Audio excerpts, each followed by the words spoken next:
안녕하십니까. 로마서 4강 강의를 시작하도록 하겠습니다. 저는 김상백 교수입니다. 어, 우리가 그 로마서 바울과 그 독자들에 대해서 제가 2장에서 말씀을 드렸는데 지난 강의에서 우리가 이제 그때 여러 가지 바울의 그 자기 자신을 그리스도의 종이라고 표현한 거, 이제 이런 것에 대해서 제가 말씀드렸죠. 어, 이 로마가 이제 여기 이렇게 있습니다. 예루살렘이 여기 있고요. 한번 보시고요. 그 다음에 1차, 2차, 3차, 4, 그 다음에 로마 여행. 특히 여기는 이제 3차하고 로마 여행의 마지막 이렇게 그레데를 지나서 로마까지 가게 된 거죠. 이건 현재 베드로 성당을 비롯한 교황청과 그 다음에 그 로마 시내 전경입니다. 바울 사도 당시에는 한 100만 정도 인구의 한 3분의 1 이상이 노예였다. 그래서 바울이 자기를 종이라고 표현할 때 이런 콜로세스에서 노예들 중에 제일 좀 이게 노예들입니다. 노예들 중에서 가장 비참한 노예들이 바로 이렇게 검투사로서 이제 사람들 앞에서 이렇게 싸우고 피를 흘리고 심지어 죽기까지 하는 이러한 이제 노예들이 가장 처참하죠. 그리고 이 검투사들은 이제 나중에 반란도 일으키게 됩니다. 그리고 이제 검투사에서 승리하면 이제 자유인이 되기도 하고 이런 일이 있었죠. 그래서 어쨌든 바울 사도가 자신을 이렇게 종이라고 표현하고 있다는 거, 노예라고 표현하고 있다는 거 지난 시간에 말씀을 드렸습니다. 자, 오늘은 이제 3장입니다.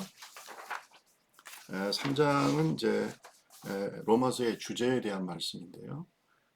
우리 17페이지 여러분 보시면은 되겠습니다. 자, 그런데 이 1장 16절 17절에 로마서 전체 주의를 담고 있다 이렇게 말할 수 있습니다. 그래서 이제 그 1장 16절 17절 말씀에 보면 내가 복음을 부끄러워하지 아니하노니 이 복음은 모든 믿는 자에게 구원을 주시는 하나님의 능력이 됨이라. 먼저는 유대인에게요. 그리고 헬라인에게로다. 복음에는 하나님의 의가 나타나서 믿음으로 믿음에 이르게 하나니 기록된 바 오직 의인은 믿음으로 말미암아 살리라 함과 같으니라. 여러분 이 말씀 많이 외우시고 또 로마서 전체를 흐르고 있는 중요한 테마, 주제라고 하는 거 우리가 알아야 되겠죠. 보에는 자기의 책인 로마서에서 이 말씀이 로마서 전체의 주제가 되기 때문에 풀어서 다음과 같이 말했습니다. 내가 이 좋은 소식에 관하여 이처럼 많이 말하는 데는 타당한 이유가 있습니다. 오랫동안 사람들은 하나님에 관하여 생각해 왔고 또 그분을 우정과 사랑 안에서 어떻게 만날 수 있는가를 생각했습니다. 그리스도의 복음은 하나님과 맺은 이 친교의 삶은 하나님께서 우리에게 주신 선물 곧 우리가 그저 받아들이기만 되는 선물이라고 말해줍니다. 이것은 새로운 것이 아닙니다. 하박국이 오래전에 이것을 가르쳤습니다. 이렇게 풀어서 로마서 1장 16절 17절을 말했습니다. 선물이라는 게 은혜죠. 여기서 중요한 것은 이제 복음이라는 말이 바울 사도가 계속 강조하고 있고요. 그 다음에 오직 의인은 믿음으로 말미암아 살리라. 이것은 하박국 2장 4절 말씀을 인용한 겁니다. 의인은 그의 믿음으로 말미암아 살리라라고 하는 하박국 선지자의 말씀을 인용해서 한 얘기죠. 그래서 이 보혜는 하박국 2장 4절을 바울이 인용한 것이고요. 이 짧은 문단 가운데 복음, 가스펠이 여러 번 강조되었다 이렇게 얘기하고 있어요. 그리고 이제 이 전체 로마서의 주제를 담고 있는 여러 단어들이 있는데 이 말씀 속에 다 나오죠.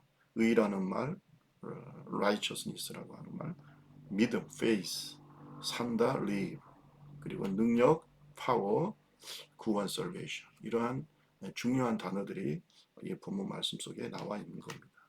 자, 이것이 바울이 기록한 로마서 전체에 흐르고 있는 사상을 담는 그런 단어들이다라고 하는 것을 우리가 알아야 되겠고요. 바울의 사상을 한마디로 요약하면 오늘 이 말씀을 중심으로 생각해 보면 이런 겁니다. 믿음은 우리를 의에 이르게 하고 의는 생명에 이르게 한다. 이렇게 얘기할 수 있어요.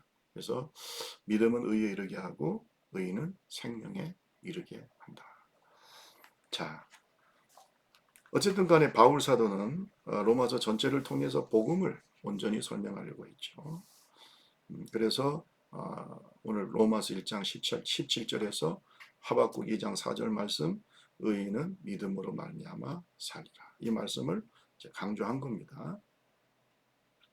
자, 이 말씀이 의인은 믿음으로 말미암아 살리라. 이 말씀이 로마서 1장 18절에서부터 8장까지의 주제를 다 한마디로 담고 있다.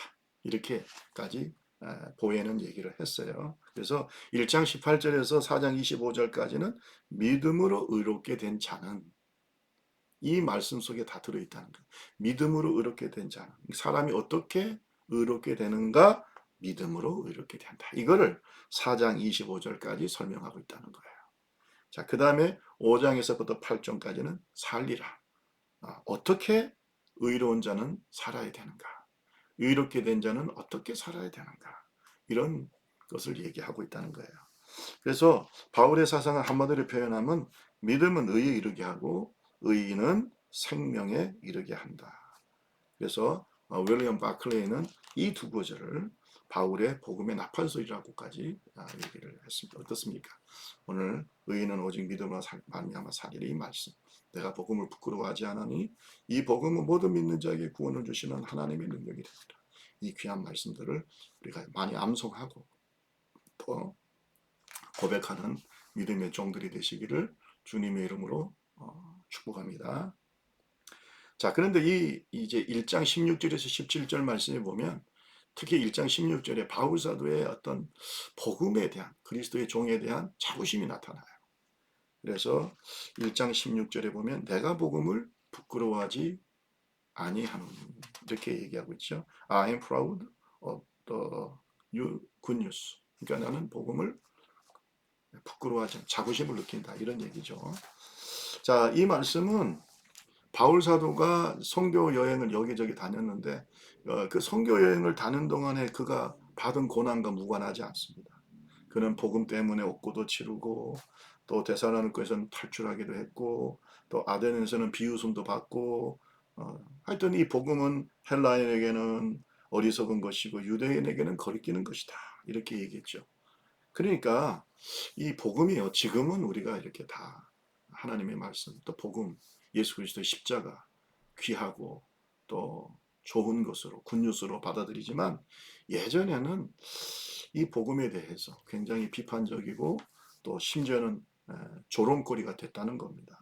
제가 밑에 조금 글을 하나 썼죠. 어느 로마 군인이 자신의 기독교 친구인 알렉사메노스라고 하는 친구를 조롱하기 위해서 그림을 그렸는데 이렇게 그렸대요. 알렉사메노스가 십자가에 매달려 있는 당나귀 머리를 한 사람. 당나귀 머리를 이렇게 늘어뜨리고 있는 사람을 그 사람을 존경하는 마음으로 그 앞에서 무릎을 꿇고 있는 모습을 그렸대요. 그때 그 당시 당나귀는 어떤 동물인가 하면 가장 어리석은 동물이라고 생각했다는 거예요. 그러니까 야, 너 예수 믿는 거, 그 예수의 복음은 어리석은 거야. 이렇게 생각했다는 겁니다. 여러분 참 이런 시대에 내가 복음을 부끄러워하지 아니한다. 라고 말할 수 있다는 것은 참 복된 일이라고 생각이 됩니다. 자, 어쨌든 간에 바울 사도는 이런 고난과 조롱 속에서 복음을 부끄러워하지 않고 자부심 있게 전했습니다. 그러면 우리는 어떻게 해야 될까요?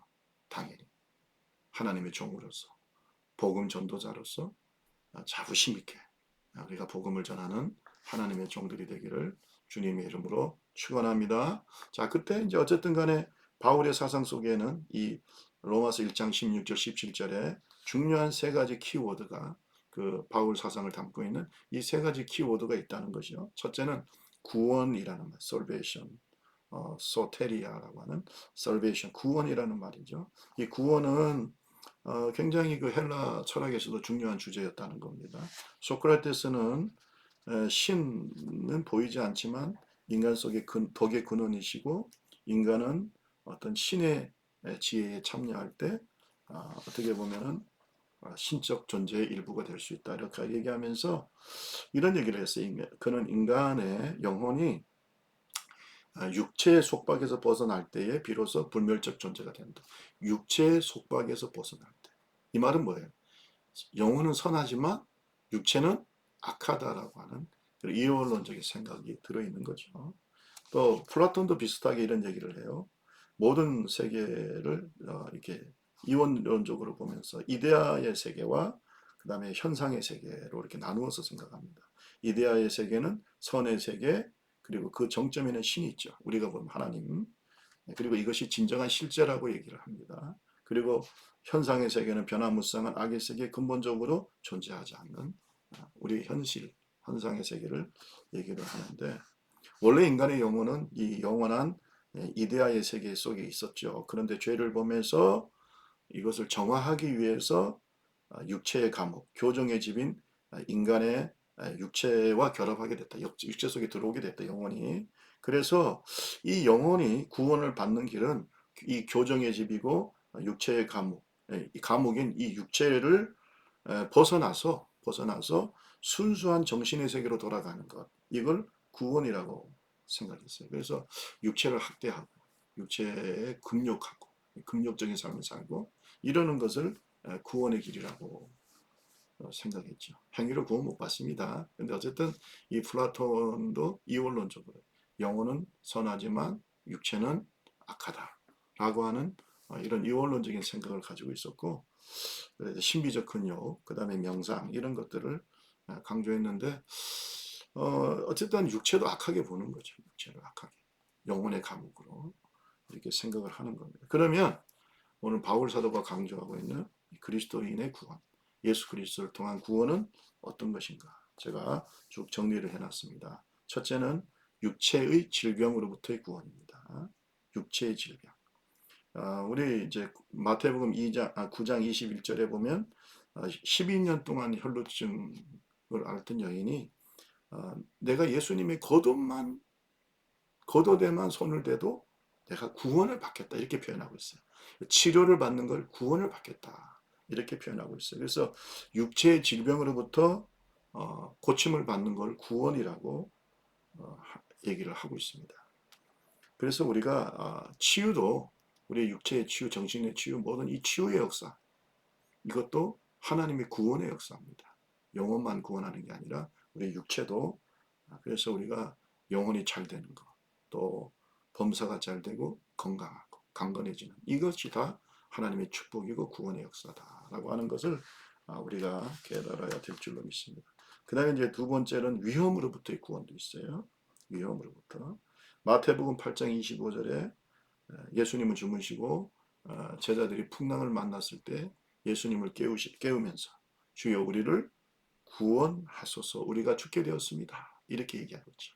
그래서 이 어떤 환경적인 어려움에서부터 위험에서부터 구원을 받는 것도 구원입니다. 자, 그 다음에 악한 세상에서 이렇게 살면서 이 악한 세상에서의 어떤 악의 전염으로부터 구원하는 것, 구원받는 것. 이 악한 세상에서 내가 구원받는 것도 구원입니다. 그래서 사도행전 2장 40절에 보면은 이 패역한 세대에서 구원을 받아라. 이렇게 바울 사도가 오순절날 그것을 그 오순절의 성령 역사를 이렇게 신기하게 바라보고 있는 사람들에게 이 패역한 세대에서 구원을 받아라. 여러분 이 패역한 세상이 뭡니까? 타락한 세계. 현대인의 성경에는 타락한 세계. 그 다음에 세번역 성경에 보면 삐뚤어진 세대. 그러니까 이 삐뚤어진 세대, 타락한 세대, 패역한 세대. 여기에서 구원을 받아라. 그래서 세속적인 세상 속에서 내가 구원을 받는 것. 이것도 구원이다. 그 다음에 네 번째 보면 길을 잃고 방황하던 것으로부터 구원을 받는 것도 구원이다. 마태복음 18장 11절은 없다고 나오니까요. 12절, 11절, 12절에 보면은 이제 어, 길 잃은 양을 목자가 구원하는 거. 이 길을 잃어버린 방황하는 자, 잘못된 길을 가고 있는 자들이 멸망의 길을 가고 있는 자들이 바른 길, 의로운 길, 또 구원의 길로 가도록 구원하시는 것도 구원이다. 그 다음에 마태복음 1장 21절에 보면 예수라고 하는 이름 가운데 죄에서 구원할 자라는 이름 뜻이 있죠. 그러니까 죄로부터의 구원. 가장 근본적인 구원이죠. 우리를 죄로부터 구원해 주시고. 그 다음에 그 죄의 싹은 사망이죠. 여섯 번째, 하나님의 진노로부터 구원. 로마서 5장 9절에 하나님의 심판에서부터 진노로부터 구원. 그 다음에 이제 일곱 번째는 연결되죠. 종말론적인 구원. 로마서 13장 11절에 보면 자다가 깰 때가 되었다. 이는 이제 우리의 구원이 처음부터 처음 믿을 때보다 가깝기 때문이다. 가까워졌다. 이렇게 얘기하고 있죠. 또 디모데후서 4장 18절에 보면 그의 천국에 들어가도록 구원을 받아야 된다. 이렇게 얘기하고 있고요. 여러분 어쨌든 베드로전서 1장 5절에도 말세 예비하신 구원이라는 말을 쓰고 있죠. 그래서 이런 것은 종말론적인 구원, 예수님의 재림 때 이루어지는 완전한 구원을 말하고 있습니다. 자, 이렇게 구원이라는 것은 여러 가지 의미가 있는데 우리 영혼도 구원받고 죄로부터 구원받고 하나님의 진노로부터 구원받고도 있지만은 위험으로부터 보호받고 구원받는 것, 또 악한 세상에서 우리를 보호해 주시고 구원하시는 것, 그리고 육체의 질병에서부터 구원해 주시니 다 가난에서부터 건져 주시는 것도 구원. 이것도 하나님의 온전한 축복 속에 있는 구원이다. 이게 우리가 이해를 해야 될 줄로 믿습니다. 자, 두 번째는 이제 믿음이라는 단어가 중요하죠. faith. 바울 사상 속에 대단히 많이 등장하고 있는 단어다. 이 믿음이라는 말은 어떤 의미가 있느냐? 첫 번째, 충성의 의미가 있다는 거예요. 충성. 데살로니가서 1장 4절 말씀에 보면 너희가 견디고 있는 모든 박해와 환난 중에서 너희의 인내와 믿음을 내가 생각한다 이렇게 얘기하고 있죠. 환난과 핍박 속에서의 경건, 충성스러움. 어떻게 보면 예수 그리스도의 군사로서의 충성. 이것이 이제 믿음이라는 거예요. 사실 faith라는 말과 loyalty는 충성에 동등한 그러한 어원에서 나왔다고 했죠. 그래서 우리가 믿음과 충성은 같이 가는 것이다. 그 다음에 이 믿음이라는 말 속에는 진실, truth라고 하는 것이 또 믿음 속에 있습니다. 고린도전서 15장 17절에 보면 그리스도의 부활이 만약에 없다면 너의 믿음도 헛되다. 그 말은 그리스도의 부활이 진짜 있기 때문에 너희 믿음이 헛되지 않는다라고 하는 말씀이죠. 그래서 진정한 믿음은 사실 부활신앙이라고 말할 수 있겠죠. 어쨌든 간에 이 진실하다. 믿음 속에는 진실하다라고 하는 의미가 들어 있습니다. 진실에 대한 믿음. 그 다음에 세 번째는 이 믿음은 또 때때로 기독교 신앙을 의미하기도 합니다. 그래서 고린도후서 13장 5절에 보면 너희 안에 그리스도가 계신가 스스로 시험하고 확증하라고 그랬어요. 너희 속에 그리스도가 계신가 스스로 시험해. 여기서 말하는 시험은 이기제미네이션, 이기제미라는 말의 뜻인데 체크해라, 조사해라, 검사해봐라, 진찰해봐라. 이게 이런 뜻이 확인해라 이거예요. 확정해라. 모르면 버림은 받은 자다. 그러니까 우리가 사실은 뭐 구원의 확신 있어야 되냐 없어야 되냐 당연히 있어야 됩니다. 이건 구원의 투구잖아요. 영적인 전쟁에 나가는데 구원의 확신이 없다. 이게 겸손이 아닙니다. 또 여러분이 목회하실 때 구원의 확신을 강조해야 됩니다. 이것이 믿음이다. 그래서 구원의 확증을 가지고 있는 것, 이것이 기독교 신앙이고 이게 사실 진짜 믿음이라는 거예요. 그 다음에 이제 네 번째는 이 믿음은 불멸의 소망과 동일시된다. 그러니까 소망이 있는 사람이 믿음이 있는 사람. 그래서 고린도후서 5장 7절에 보면 우리가 보는 세계에서 행동하고 거하는 것이 아니고 실상은 믿음의 세계에서 행하는 것이다. 이걸 강조하고 있죠. 그래서 우리가 이제 쭉 이제 고린도 후서 4장 16절에서 5장 1절까지 쭉 보면 겉사람과 환난과 잠깐, 이것이 바로 보는 세계. 겉사람, 환난이 있는 세계, 잠깐. 일시적이다. 이것은 우리가 보는 세계고, 그 다음에 우리 속사람, 영광, 영원한 세계. 이게 바로 믿음의 세계고 우리가 바라보고 있는 세계죠. 그래서 이 보는 세계가 전부 아니야. 보이지 않는 세계, 믿음의 세계, 우리 속사람 영광의 세계, 영원한 세계, 이 믿음의 세계를 생각하면서 살아가는 것이, 이 소망하면서 살아가는 것이 이 믿음이다. 그래서 이제 어느 신학자가 말했죠. 우리가 세속화라는 것은 저 세상, 하늘의 영원한 영광의 나라, 우리 내세에 대한 그 시각이 현세, 일시적이고 또 환란이 있고 또 이 거스라 후퇴하는 세계, 이러한 일시적인 세계에 관심을 갖는 것, 그 관심이 변하는 것, 이것이 바로 세속화라고 얘기했습니다. 그래서 여러분 항상 우리가 이 땅에 어렵고 힘들고 예수 때문에 환난당하고 이런 세계에 살지만 항상 우리의 눈은 영원한 세계, 우리가 속사람, 그죠? 겉사람은 후패하고 나이 들면 후패하고, 이게 변하는 세계죠. 어떻게 보면 변하는 세계, 이런 세계 속에 살지만 우리의 속사람, 변하지 않는 영원한 내 영혼의 사람은 영원한 세계를 바라보고 하나님의 상주심을 바라보는 이 소망을 갖고 사는 것, 그러면 뭐 세상 부럽지 않지. 세상 사람 날 부러워하지 않아도 나도 역시 세상 사람 부럽지 않아. 이런 소망을 갖고 사는 게 진짜 믿음이다. 이렇게 바울처럼 강조하고 있습니다. 또 믿음이라는 말 속에는 전적인 수용, 전적인 신뢰. 그래서 하나님께 자신의 삶을 내맡기는 것, 이것도 믿음이다. 또 주님의 말씀은 진리, 영원한 보증임을 신뢰하는 것, 절대 신뢰하는 것, 믿는 것, 수용하는 것, 이것도 믿음이다. 그래서 믿음은 수용, 받아들이는 것에서부터 시작된다는 것이에요. 제가 밑에 이제 좀 이런 얘기를 제가 옛날에 들은 적이 있어서 제가 기록을 하고 있습니다. 주님이 계시지 않는 천국 나는 싫고요. 주님이 계신 지옥도 나는 싫지 않아요. 라는 말이 있어요. 그 말은 천국과 지옥의 환경의 문제가 아니에요. 좋은 것이 나쁜 것이, 이게 아니라 주님이 계신가 안 계신가. 당연히 주님 계신 것은 좋은 것이겠죠. 그러나 이러한 주님에 대한 절대 신뢰, 이런 것들이 사실 진짜 믿음이다 라고 하는 것이죠. 그 다음에 이제 세 번째 단어가 나오는데, 그것이 이제 칭의, justification이라고는 칭의라는 말입니다.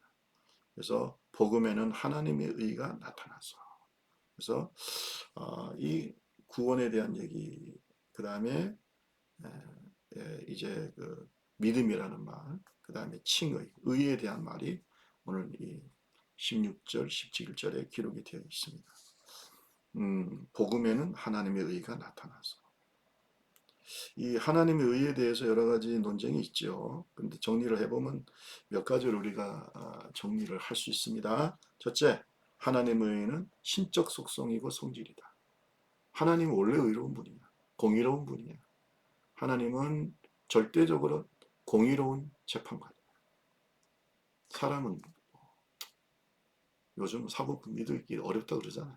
그죠? 사람은 뇌물도 먹기도 하고 실수도 하기도 하고 또 불의하기도 하고, 그런데 하나님은 절대 불의하지 않고 공평하시고 정의로우신 그런 재판관이죠. 이건 하나님의 신적인 속성이다. 절대적 속성이다. 그래서 하나님은 정의를 사랑하시고 악을 미워하시고, 의가 하나님 나라의 홀, 지팡이, 권위라는 것입니다. 그래서 로마서 전체에서 바울은 하나님의 의를 강조합니다. 하나님의 의로우심을 변증하고 있습니다.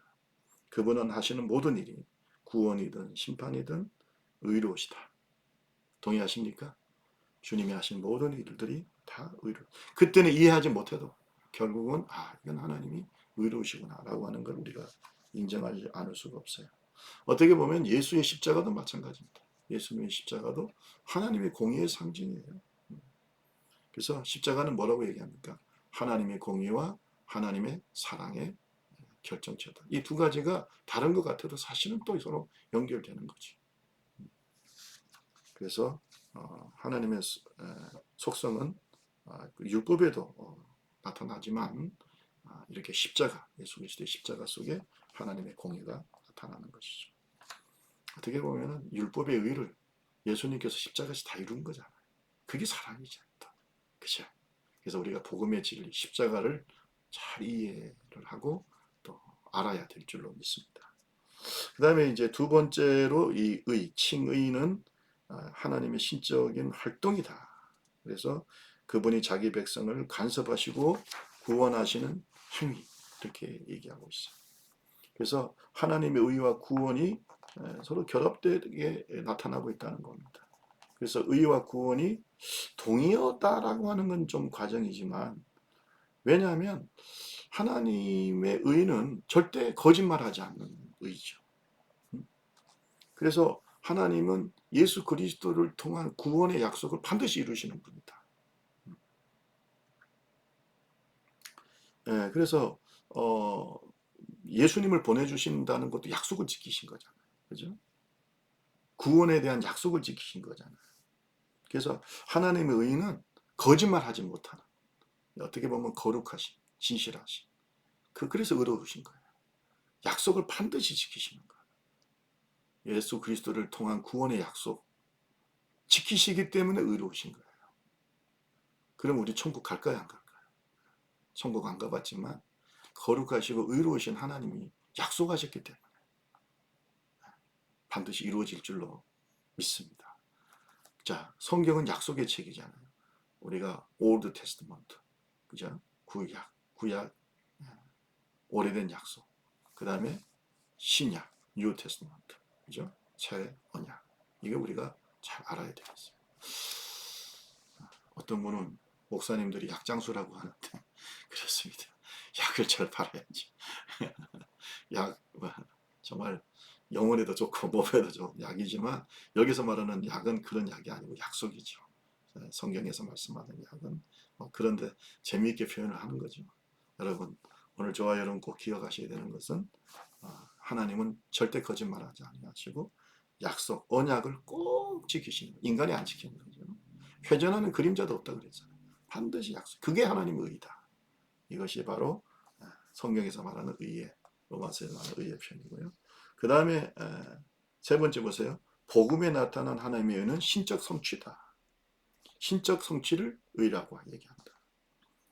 또 이 하나님께서 어쨌든 의로우시다고 하는 말은 하나님의 성품과 활동에만 국한되는 게 아니고 주관적인 것이 아니라 사실 상당히 객관적이다. 그냥 우리를 하나님께서 의롭다고 하셨잖아요. 칭의. 의롭다고 칭하셨잖아요. 그런데 의롭다고 칭하셨다고 해서 너가 죄인이지만 그냥 없는 걸로 해줄게. 주관적으로 내가 없는 걸로 해줄게. 사랑하니까. 이거 아닙니다. 이게 아니고 반드시 그 죄에 대한 응분의 대가를 치르게 하신 거죠. 여러분, 제가 그래서 우리가 값싼 은혜가 아니라고 그러잖아요. 우리를 위해서 죄값을 치른 분이 있어요.